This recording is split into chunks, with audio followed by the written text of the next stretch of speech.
ഇതില് കഥകളി കണ്ടാൽ മനസ്സിലാവില്ല എന്ന് വിചാരിക്കണ എത്ര പേരുണ്ടെന്ന് കൈവെക്കുമോ?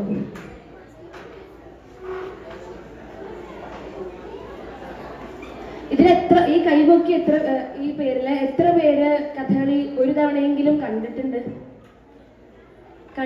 ഏതൊക്കെ കഥകളാണ് കണ്ടിട്ടുള്ളതെന്ന് പറയാൻ പറ്റുമോ? ഓർമ്മയില്ല. ദുര്യോധനവധം, അങ്ങനെ ഏതെങ്കിലും കീചകവധം, കൂടിയാട്ടാണ് ഇതേപോലെ ശ്ലോകം ചൊല്ലും. പക്ഷെ കഥകളിയിലെന്ന് പറയുന്നത് ഒന്നും സംസാരിക്കാറില്ല. കഥകളി നടൻ അഭിനയം മാത്രമേ ഉള്ളൂ, നൃത്തം അഭിനയം ഇത് മാത്രമേ ഉള്ളൂ. അപ്പൊ അതുകൊണ്ട് മുഴുവൻ നമ്മൾ മനസ്സിലാക്കേണ്ടത് പിന്നണിയില് പാടുന്ന 2 പാട്ടുകാരുണ്ടാവും. ഒരു വേഷത്തിന്റെ പിന്നിലായിട്ട് മിനിമം എത്ര പേരുണ്ടാവും എന്നുള്ളത് ആർക്കെങ്കിലും അറിയോ? ശ്രദ്ധിച്ചിട്ടുണ്ടോ? എത്ര ഉപകരണങ്ങൾ ഉണ്ട് ഇതില് അരങ്ങത്ത് എന്നുള്ളത്?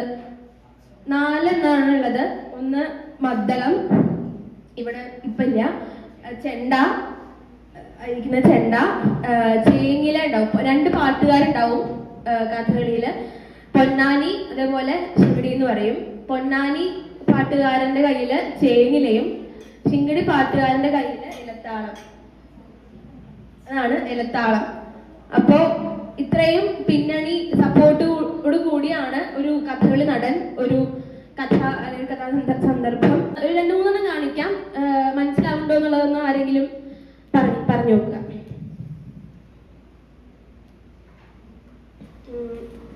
ആദ്യത്തെ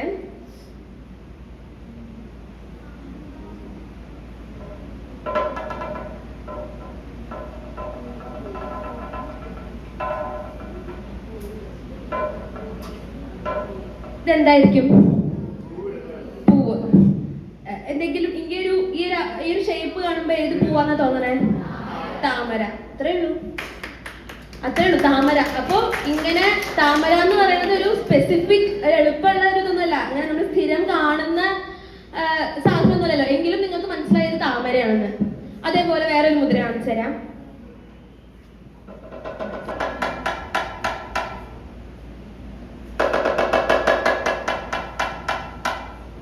ഇതെന്തായിരിക്കും? കണ്ണ്. അപ്പോ ഇതെന്തായിരിക്കും നോക്കൂ.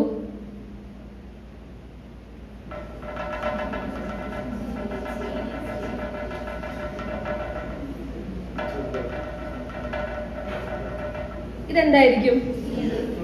ചുണ്ട്. മനസ്സിലായി? അങ്ങനെ ഓരോ ബോഡി പാർട്സിനും മുദ്രകളുണ്ട്. ഇങ്ങനെ കാണിച്ച എന്തായിരിക്കും?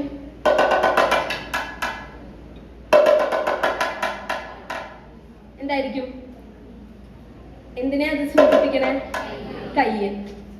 അപ്പൊ ഇങ്ങനെ കാണിക്കുകയാണെങ്കിൽ തൊട. അത്രേ ഉള്ളൂ. അപ്പൊ നമുക്ക് മനസ്സിലാക്കാൻ പറ്റാത്ത എന്തൊക്കെയോ ഒന്നും അല്ല, കുറെയൊക്കെ നമുക്ക് മനസ്സിലാക്കാൻ പറ്റുന്ന കാര്യങ്ങൾ. ഇപ്പൊ സൂര്യൻ കാണിച്ചു ഇല്ലേ?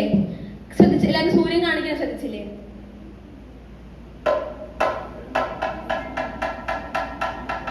കഥകളിയിലും സൂര്യൻ അങ്ങനെ തന്നെയാണ്. ഇത് സൂര്യനാണെന്നുണ്ടെങ്കിൽ ഒരെണ്ണപ്പം കാണിക്കാം, അതെന്താന്ന് പറയണം.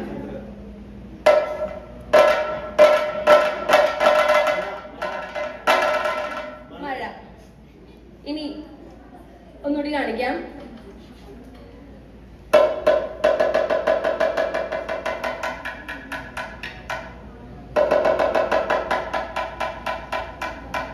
എന്തായിരിക്കും? ആകാശം. Very good. മനസ്സിലാവുന്നുണ്ടല്ലോ ആരാ പറഞ്ഞ കഥകളി ഉണ്ടാ മനസ്സിലാവില്ല എന്ന്. ഇത്രയേ ഉള്ളൂ. വളരെ ബേസിക് ആയിട്ടുള്ള മുദ്രകള് ഇങ്ങനെയൊക്കെയാണ്. ഇനിയിപ്പോ മുദ്രകൾ ഇങ്ങനെ കുറെ പറഞ്ഞു പോയാൽ ബോറടിക്കും എനിക്കറിയാം. ഞാനൊരു കോളേജ് വിദ്യാർത്ഥിനി ആയതുകൊണ്ട് എനിക്കറിയാം ഫോൺ നോക്കാനുള്ള ടെൻഡൻസി വരും. അതൊക്കെ അറിയുന്ന കാര്യമാണ്. അതുകൊണ്ട് അധികം സംസാരിക്കാതെ നമുക്കൊരു കഥാസന്ദർഭം നമുക്ക് കാണാം.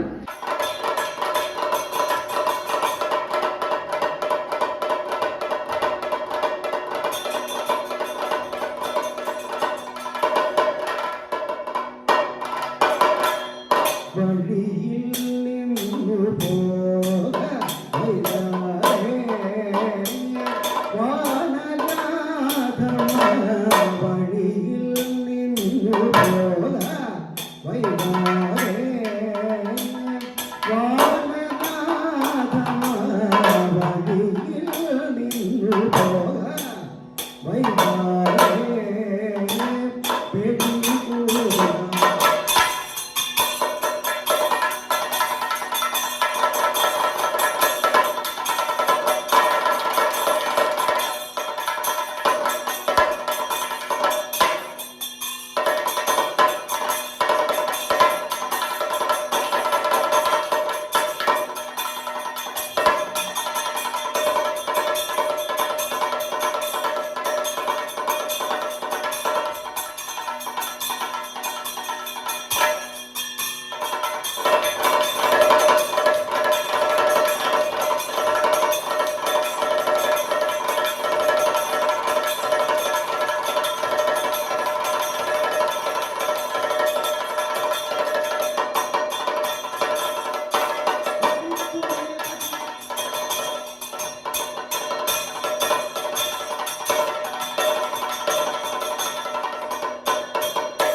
പാഞ്ചാലിനെ അനുനയിപ്പിക്കുകയാണ്. അപ്പോൾ പല കാട്ടിൽ ഇതാകുന്നുണ്ട്, നമുക്ക് കാട്ടിലേക്ക് പോവാം, കാടിൻ്റെ ഉള്ളിലേക്ക് പോവാം എന്നൊക്കെ പറഞ്ഞിട്ട് അങ്ങനെ പിടിച്ചു കൊണ്ടുപോകാൻ പോലുള്ള ഒരു ഉദ്ദേശമാണ് നടക്കുന്നത്.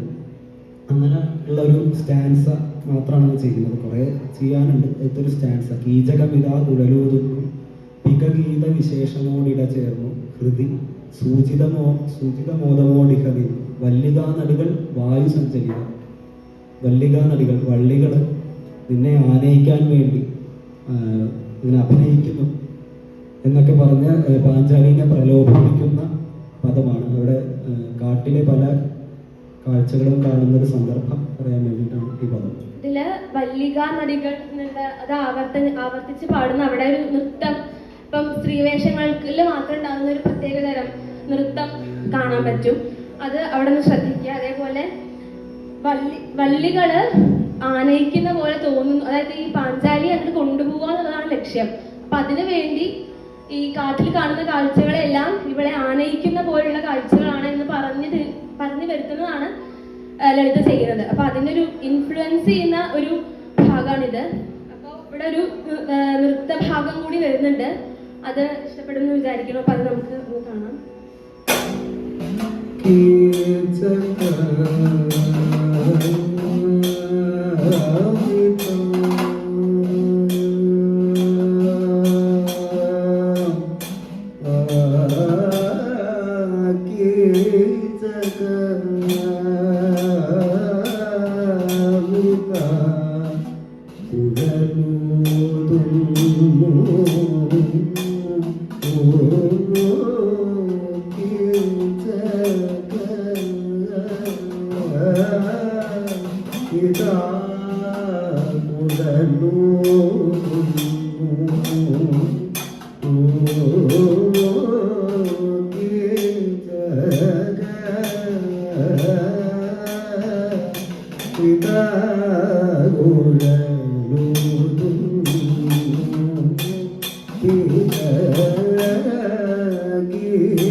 Bye.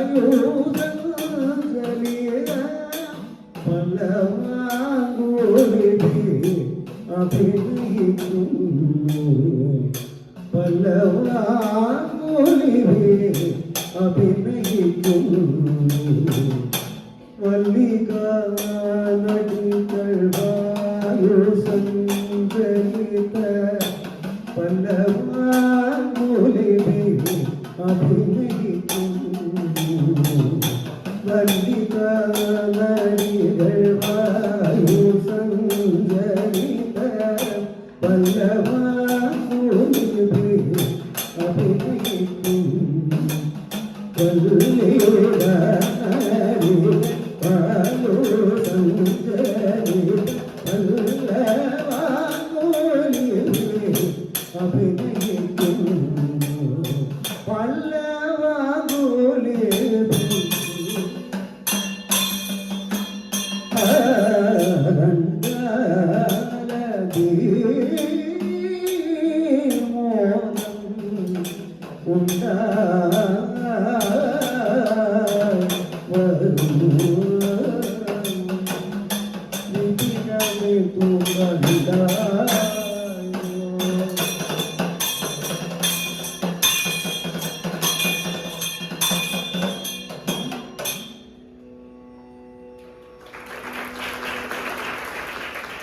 ഉള്ള സ്ത്രീകൾ അവരൊക്കെ കരിവേഷമാണ്.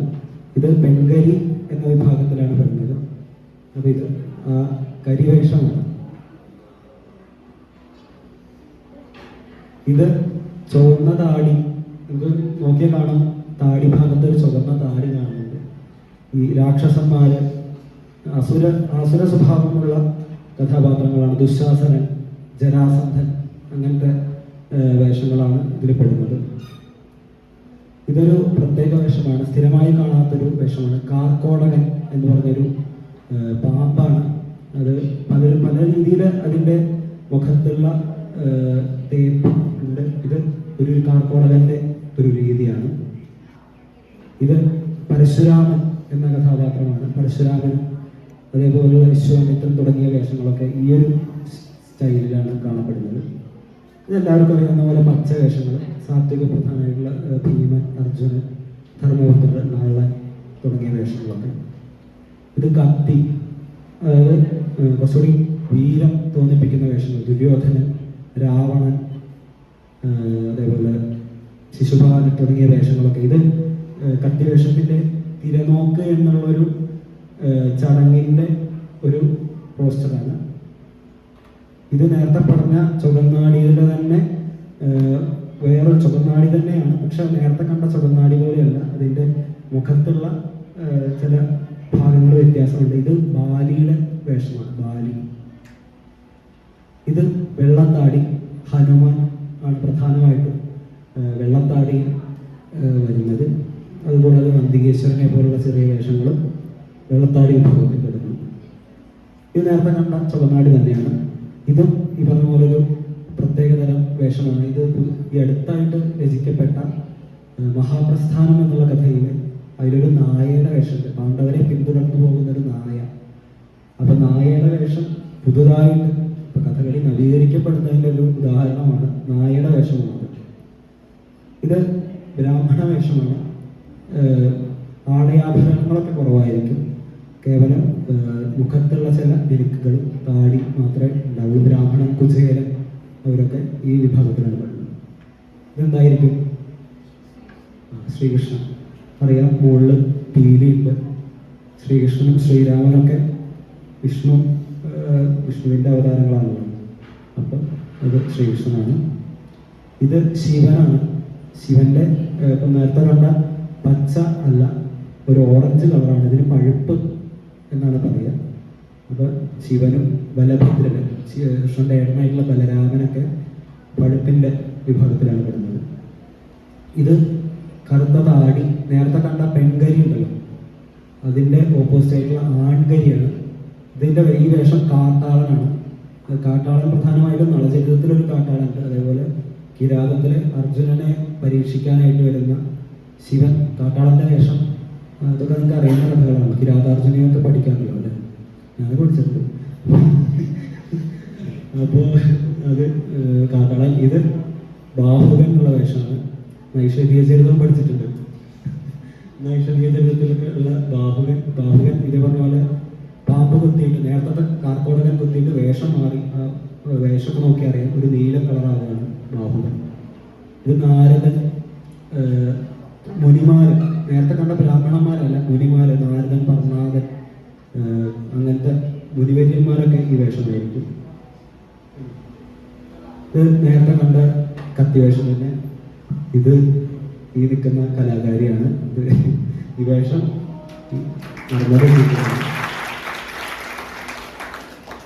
ഇത് ചുവന്ന താടി തന്നെയാണ്, പക്ഷെ മുഖത്തെ വ്യത്യാസമുണ്ട്. അത് വീരഭദ്രൻ, ശിവന്റെ ഒരു ഭൂതമാണ് വീരഭദ്രൻ, അതിൻ്റെ ഒരു വ്യത്യാസമാണ്.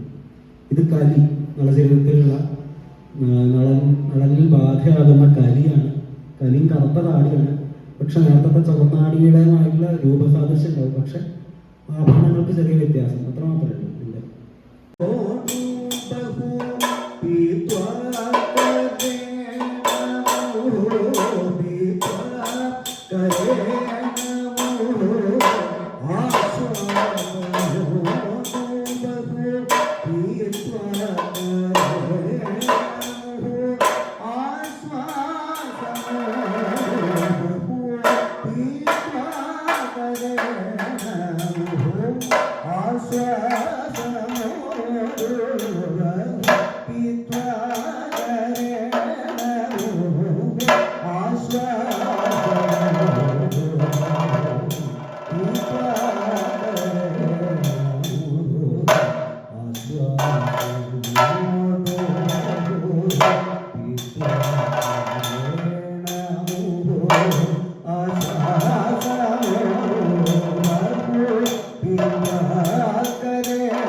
ചാരുകുശസ്ഥലി പുലവരെ ഭൈഷ്ണ്യാസമം ശ്രീപതി നൈർമല്യോല്ലസിത പ്രസൂനശയനേ രമേ ഇഷന്നോദാ ആരാധനം ഉർവരാസുരവരം ദൃഷ്ട്വാ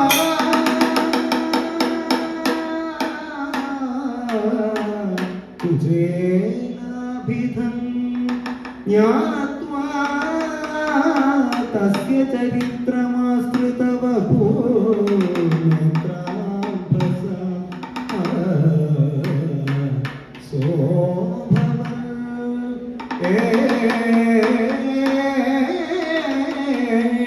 മാളിക തന്നിൽ ആത്മസുമശയ്യാന്തത്തിൽ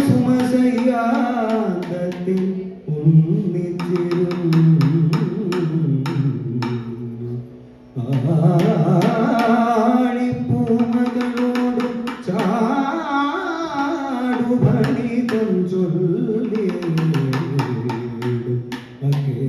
കേശവൻ താഴെ തന്റെ വയസ്യനായ ധരണി ദേവേന്ദ്രനെ സന്നിധവും വാടിപ്പാനെഴുന്നേറ്റു തസ്യ ശരീരവും പ്രാപ്യ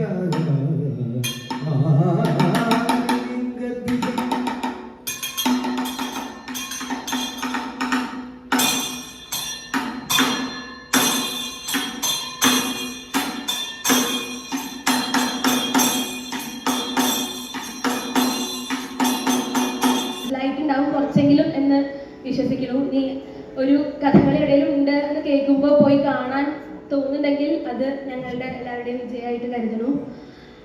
ഇനി ഇതില് നമ്മളെല്ലാ കഥയും അവസാനിപ്പിക്കുമ്പോൾ ഒരു ധനാശി പതിവുണ്ട്. അതും കൂടി ചെയ്ത് അതായത് ഇരിക്കുന്ന ഓഡിയൻസിനെ തൊഴുതുന്ന ഒരു അങ്ങനെയുള്ളൊരു ഇതാണ് ധനാശി എന്ന് പറയുന്നത്. അതും കൂടി ചെയ്ത് നമുക്ക് അവസാനിപ്പിക്കാം. അപ്പം ഇങ്ങനെ ഒരു അവസരം തന്ന അതിന്റെ സംഘാടകരോട് പ്രത്യേകം നന്ദിയും സന്തോഷവും. ധനാശി കൂടി ഒന്ന് കാണാം.